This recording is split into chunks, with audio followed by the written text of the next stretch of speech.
Olá, pessoal, tudo bem com vocês? Sejam todos bem-vindos a mais um episódio da temporada Aperte o Play. Eu sou a professora Yara Graça, professora de Química aqui do Centro de Mídias e vou acompanhar vocês a mais um episódio dessa temporada, o Aperte o Play. Vamos lá? Segue a gente lá nas nossas redes sociais, olha só, é o @Centro de Mídias _AM. Também compartilha a gente com a hashtag Projeto Conquistar Seducan. Vamos dar uma olhadinha no nosso episódio? Esse é o nosso episódio 4, simulado de química de tudo um pouco, do plástico ao colesterol. Vamos nessa? Olhem só o nosso detalhamento, né? Nós vamos falar do carbono e seus compostos e as principais funções orgânicas, ok? Então é isso, né, gente? Esse nosso episódio, né, tem tudo a ver com os compostos orgânicos. Agora vamos lá para o nosso simulado. Meus queridos, vamos iniciar então o simulado. A gente vai ter 3 questões bem legais de todo o assunto que foi tratado aqui nos outros episódios, tá bom? Então fiquem atentos, vamos começar aqui com a leitura da primeira questão, né? Uma questão da UEA de 2016. E ela apresenta pra gente essa fórmula estrutural do isooctano, tá? Então tá aqui a fórmula desse composto orgânico e ele é um dos principais componentes da gasolina. Observe bem a estrutura, veja a quantidade de carbonos, né? Então observe tudo que vai ajudar você a resolver essa questão. Vamos lá para as alternativas, né? Então, a partir de todo o sistema IUPAC, que vocês já conhecem, que a gente já trabalhou, na verdade, a nomenclatura para o isooctano será, e aí a gente tem todas as alternativas, né, as possíveis possibilidades. Vou dar uma dica aqui para você, né, responder de forma legal e correta essa questão. Observe bem as ramificações presentes no isooctano, que eu tenho certeza que você não vai errar, tá bom? Vocês vão ficar agora um tempinho para responder essa questão, já já a gente retorna com a resposta.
Vamos lá, então, para a correção da questão 1 do nosso simulado. Olha, começando aí com uma análise, né, da questão do isooctano. Observa.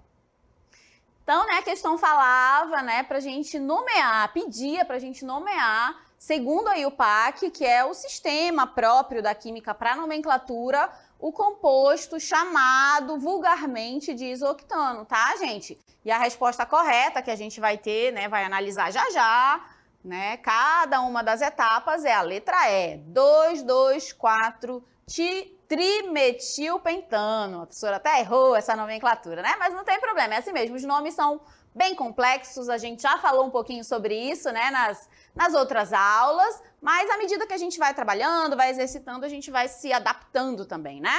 Bora lá analisar agora a questão, né, da sua maneira mais completa. Então, primeiramente, a gente... Para analisar, para observar e realizar a nomenclatura de compostos, a gente tem que detectar a cadeia principal para esse composto. E a gente vai perceber que a cadeia principal é aquela que tem mais carbonos, né, na sua continuidade, carbonos ligados. Nesse caso, a gente vai observar que a cadeia do isooctano possui 5 carbonos, tá? Então, essa cadeia possui 5 carbonos, por esse motivo, o prefixo vai ser o pente. Observe as tabelas, né, que eu já passei para vocês em outros episódios, né? Vai ajudar bastante, tá bom? Então, 5 carbonos, o prefixo é o pente. Depois, a gente vai observar que essa cadeia possui apenas ligações simples.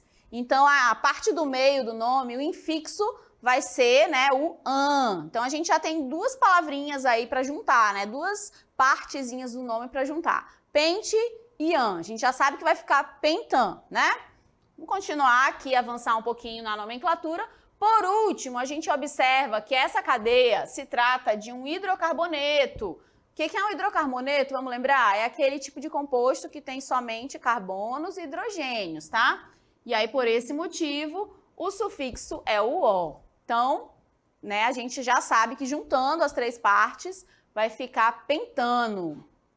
Além disso, né, além dessa região, né, da cadeia principal, que é o pentano, a gente observa também as ramificações. Então, a gente tem que ficar atento às ramificações e às suas numerações, tá? Então, a gente observa que nessa cadeia existem 3 ramificações do tipo metil, que é aquela, né, representada pela estrutura CH3, tá? Então, como são 3, a gente vai ficar com trimetil.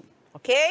Essas ramificações estão localizadas nos carbonos 2 e 4. Então, a gente consegue observar o posicionamento dessas ramificações. E aí, por esse motivo, né, essa nomenclatura das ramificações vai ficar 2, 2, 4, trimetil, tá? Lembrando que esse tri, né, vem justamente de 3, tá? E aí, para finalizar essa nomenclatura, a gente acrescenta, né, esse reforço aí das ramificações na frente do nome do composto. E aí, por esse motivo, nós vamos ter 2,2,4-trimetilpentano. Bora analisar agora item por item, né, para esse gabarito. Tá aqui novamente o isooctano. A letra A não é correta, é incorreta, né, porque isobutil, isopropil, metano, porque é necessário identificar a cadeia principal com 5 carbonos. Aqui é como se a cadeia principal tivesse apenas 1, né? Então tá errada. A letra B também é incorreta, né? A resposta lá da letra B é 2,2-dimetil-3-isopropilpentano e ela é incorreta por conta da numeração dos carbonos, né? Então os carbonos estão, as ramificações do tipo metil estão nos carbonos 2, 2 e 4, tá? A letra C também é incorreta, a nomenclatura 2,2,3-trimetil-octano também está incorreta porque a cadeia principal possui 5 carbonos, então a gente sabe que é pentano, tá? E a letra D também está incorreta porque a resposta, né, no caso da letra D seria 2-isobutilpropano, também ela é incorreta justamente por conta dessa cadeia principal. Ela não é o propano, ela é o pentano, tá bom? Então, analisando aí todas as alternativas, a gente conseguiu concluir que identificar a cadeia principal e depois observar as ramificações é muito importante para essa nomenclatura dos hidrocarbonetos, tá bom? Agora a gente vai para a nossa segunda questão do simulado. Observa só. Vamos lá, gente, para a segunda questão do nosso simulado. Bora analisar aqui o que ela vai falar para a gente. Olha só. Então, a segunda questão também é da UEA, né? E ela fala de um composto encontrado no urucum. A questão refere-se à bichina, substância de cor vermelha presente no urucum. E aí você observa, né, a sua cadeia carbônica aqui, bem grande, por sinal, com vários carbonos, várias ramificações e alguns grupos funcionais. São esses grupos funcionais que a gente precisa focar, tá bom? Então, observa a estrutura e depois vai analisar as alternativas, tá bom? Então, vamos lá. Quais as funções orgânicas presentes na bichina, tá? Então, a gente vai observar todos os grupos funcionais presentes naquela estrutura e aí sim determinar, né, quais as funções orgânicas. A gente trabalhou várias delas, né? Apresentei para vocês os hidrocarbonetos, mas também falei de funções oxigenadas, que são aquelas que têm o oxigênio na sua estrutura, tá bom? Então, você vai analisar com calma e depois marcar aqui a alternativa correta. Vou dar um tempinho para vocês fazerem essa questão, já eu retorno aí com a resposta.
Vamos lá agora para a correção dessa questão 2.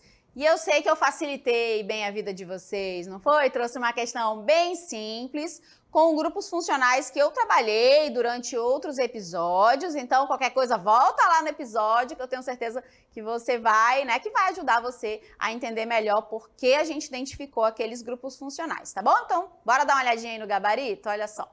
Então, né, a bichina, que é essa substância presente no urucum que dá a cor vermelha a ele, possui esses dois grupos funcionais na sua estrutura, os ésteres e ácidos carboxílicos, tá? Não observa ramificação, nada disso, nem aquela região da cadeia carbônica formada apenas de carbonos, não. Nesse caso aqui, a gente quer identificar apenas grupos funcionais, tá? Então, como a gente quer analisar só grupo funcional, não precisa a gente estar identificando ramificações para a questão de nomenclatura. a gente foca apenas nessas regiões, nas extremidades. Daqui a pouquinho eu vou mostrar para vocês mais uma vez a estrutura da bichina. Foca nas extremidades, que nessas extremidades é que a gente vai analisar os grupos funcionais presentes ali, tá bom? Bora dar uma olhadinha, vamos continuar falando aí da questão, né? E aí eu trouxe para vocês, para a gente analisar mais uma vez a estrutura da bichina. Olha aqui, né? Como eu havia comentado, analisa apenas as extremidades, tá? Que são elas que, nesse caso aqui, são elas que vão determinar e identificar os grupos funcionais presentes nesse composto, né, na bichina, né, que é a substância que dá essa cor vermelha, tá? Então, olha só, a bichina apresenta várias duplas ligações, insaturações ao longo da cadeia, vários metis, né, no caso são 4, nessa estrutura, portanto, a gente pode analisar que essa é uma cadeia insaturada por conta das duplas ligações e que também possui ramificação. Mas não é isso que a questão está cobrando da gente, não é classificação da cadeia, né? Ela quer que a gente determine os grupos funcionais presentes ali, tá bom? Continuar aqui a nossa análise. Então, quanto aos grupos funcionais, a gente pode observar na bichina a presença da carboxila, que é justamente referente ao ácido carboxílico em uma das extremidades, e a carboxila, mais uma vez, só que ela substituída por um grupo funcional na outra extremidade, que é o que caracteriza, mais uma vez, os ésteres, tá?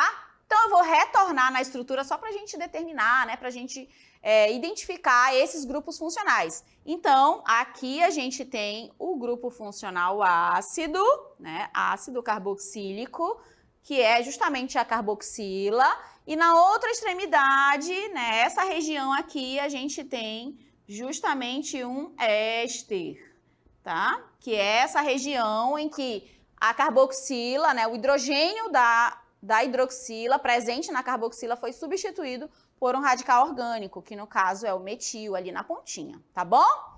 Agora bora analisar questão por questão. Por que não é a letra B, né? Por que a letra B é incorreta? Aldeído e cetona não é correta justamente porque não são os grupos funcionais presentes ali.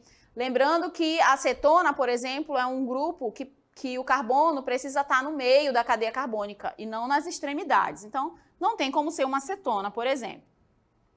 Também não tem como ser nem um álcool, né?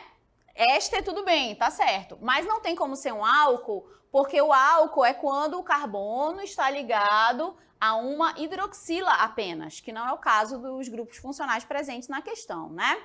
A letra B também não está correta, porque não tem como ser um éter. Lembrando que um éter é quando a gente tem um oxigênio como um heteroátomo, ou seja, presente no meio ali de carbonos. E também não é o que acontece na estrutura. E também não é a letra E, né, essa última alternativa aqui, é incorreta, porque não tem como ser uma cetona, como eu já havia comentado anteriormente. A cetona é um grupo orgânico oxigenado em que o oxigênio precisa estar num carbono ligado a outros carbonos, ou seja, no meio da cadeia carbônica e não nas extremidades, como é o caso, como aparece nessa estrutura, tá bom? Espero que vocês tenham compreendido aí direitinho essa questão, essa identificação dos grupos funcionais. Agora a gente vai para a nossa terceira questão do simulado. Vamos lá! Agora a gente vai para a última questão do nosso simulado, a questão 3, né? E essa questão tem a ver com os flavorizantes, a gente vai analisar um pouquinho essas substâncias e as suas estruturas, tá bom? Bora dar uma olhadinha na questão. É uma questão do Enem, adaptada, né? Com o objetivo de proporcionar aroma e sabor a diversos alimentos. A indústria alimentícia se utiliza de flavorizantes. Comentamos bastante sobre os flavorizantes em outros episódios. Dá uma olhadinha lá que vai ajudar você a resolver essa questão. Em geral, essas substâncias são ésteres. Olha só os ésteres mais uma vez aqui na questão, né?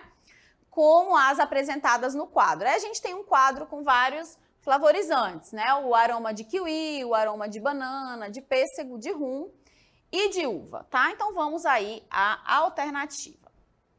O aroma do flavorizante derivado do ácido etanóico e que apresenta na cadeia um radical benzil em sua estrutura é o Então, você vai analisar dentre todos aqueles ali apresentados na tabela, né, e vai identificar qual tem essas características. Derivado de um ácido etanóico e que apresenta um radical benzil, tá? Ou seja, é um radical que é derivado, né, do benzeno, aquele composto aromático, tá bom? Dei uma dica aí para facilitar na hora da resposta. Vocês vão ficar com um tempinho para fazer essa questão. Já já eu retorno com a resposta.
Então, meus queridos, vamos lá para a correção dessa última questão. Como eu havia comentado, né, você precisa analisar cada uma daquelas cadeias que foram apresentadas naquela tabela para poder determinar, aí sim, né, as características que foram sugeridas na questão, né? Tem que ser um derivado de ácido etanóico, tem que possuir, né, ali na sua ramificação um grupo benzil, tá? Então tem que se encaixar em todas essas estruturas, tá bom? Então bora dar uma olhadinha aqui no que nós temos como resposta.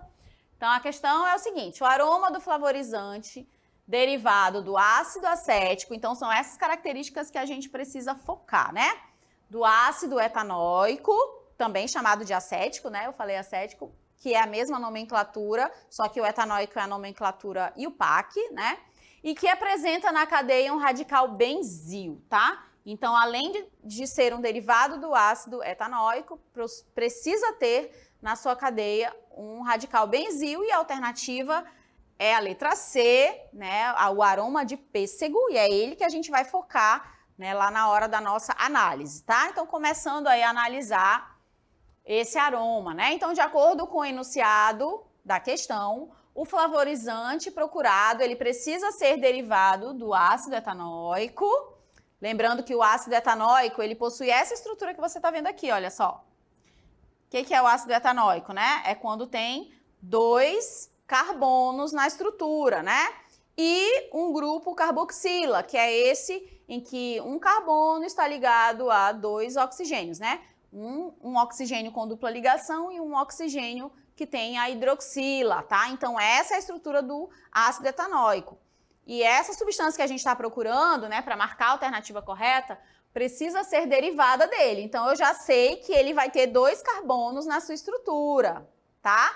Então, é derivado do ácido etanóico. Como a gente está falando de um éster, né, esse aqui é um ácido, hein? Não esqueçam. Só que a gente quer marcar, quer identificar o aroma de pêssego. O aroma de pêssego é um éster. O éster é sempre uma substância derivada de um ácido carboxílico em que o hidrogênio da hidroxila vai ser substituído por uma cadeia carbônica, tá? Então, eu já identifiquei aqui o ácido etanóico, ele é o precursor desse éster, tá? O éster vai ser derivado a partir dessa substância. E aí a gente vai substituir esse hidrogênio por uma cadeia carbônica. Mas a gente já sabe que cadeia é essa, né? Foi falada na questão. Qual é essa cadeia carbônica? É justamente o benzil, tá? Além disso, o flavorizante apresenta o radical benzil na sua estrutura. E o benzil tem essa fórmula aqui, ó. O anel aromático ligado a um CH2 e aí ligado à cadeia carbônica. Analisando as alternativas, tem-se que a molécula responsável pelo aroma de pêssego é derivada do ácido etanóico, ou seja, tem aqueles 2 carbonos na sua estrutura e também tem o benzil na sua estrutura, né? Ou seja, esse grupo funcional aqui. Então, juntou, né, todas as características que a gente queria para essa resposta. Vamos analisar agora porque, né, as outras ainda não são corretas. Então, o aroma do flavorizante derivado do ácido etanóico, que representa essa cadeia carbônica, é justamente, né, a letra C, né, do pêssego. A letra A não é correta, do kiwi, né, porque a gente tem aqui o benzoato de etila, né? Então, a gente, nesse caso aqui, benzoato não é o ácido etanóico. Lembrando que essa substância, esse éster, é derivado do ácido etanóico. Então, aqui no comecinho tem que estar escrito algo parecido com etanoato, tá? Ok? Então, não é a letra A.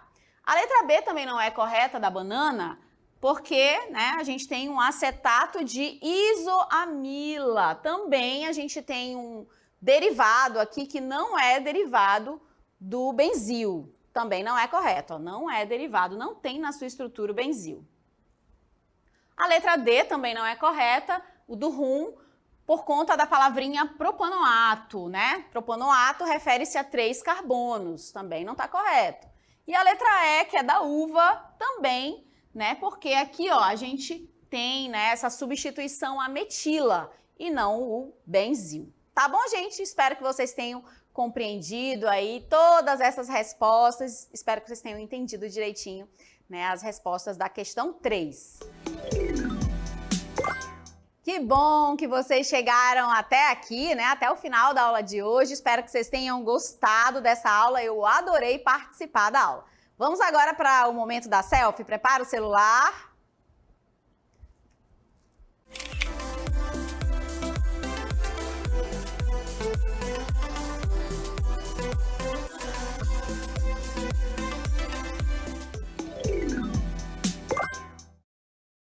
Gente, agora segue a gente lá nas redes sociais, não esquece, hein? É o @centrodemídias_AM e também a nossa hashtag Projeto Conquistar Seducando. Não esquece, hein? Curte, comenta, compartilha, vocês vão adorar todo o nosso conteúdo.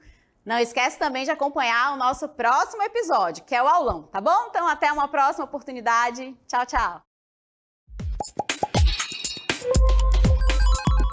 Thank